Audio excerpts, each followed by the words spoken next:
thanks for that summer. It's cold where you're going, I hope that your heart's always warm. Even though people think I'm absolutely bonkers when I tell them this, I'm gonna say it one more time. Fall is here. I can smell it in the air.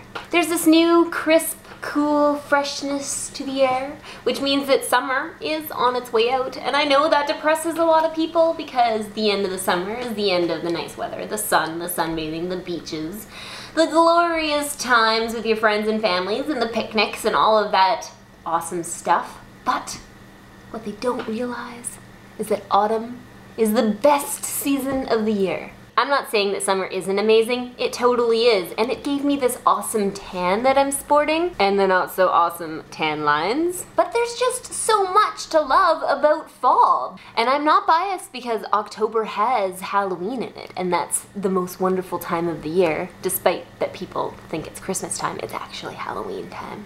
With the end of summer and the beginning of fall, the temperatures are lowering, which means it's not this insufferable heat anymore. I don't need to sleep naked. I can pull out my blankets and I can curl up with it on the sofa and drink tea and read a good book. And yeah, sure, there's gonna be more rain, but also the leaves of the trees are gonna start changing, and there's gonna be that perpetual crispness to the air, and you're gonna have to bundle up when you go outside, which means that scarves and toques and mittens are gonna be making an appearance, and that also means that sweaters and hoodies under jackets.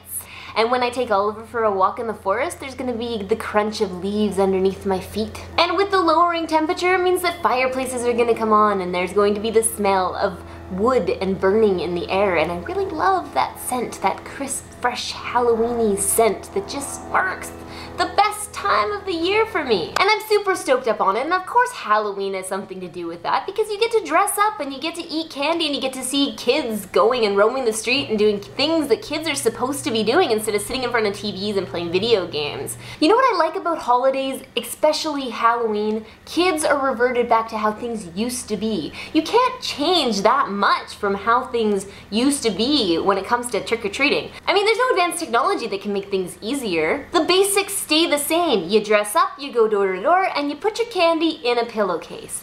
Of course, there's those parents who spring for more sophisticated candy containers, but the pillowcase is classic. You can't go wrong with it. And with Halloween, there comes the Stanley Park Spooky Train and Fright Nights at Playland and haunted houses. And on top of that, I get to watch a horror movie every night in the month of October.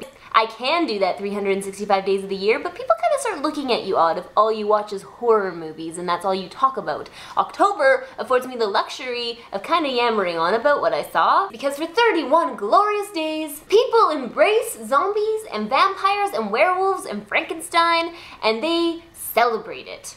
Which is what I do year round, but October gives me an excuse to go a little wild. So I'm just here to tell you that I have detected a hint of fall in the air, and that it shall be arriving shortly, and that's something that I can truly get excited about. And as I usually say when I wrap things up, I hope to see you all again next week for another edition of That Girl Tyson. General quarters, all hands man your battle stations, all hands man your battle stations.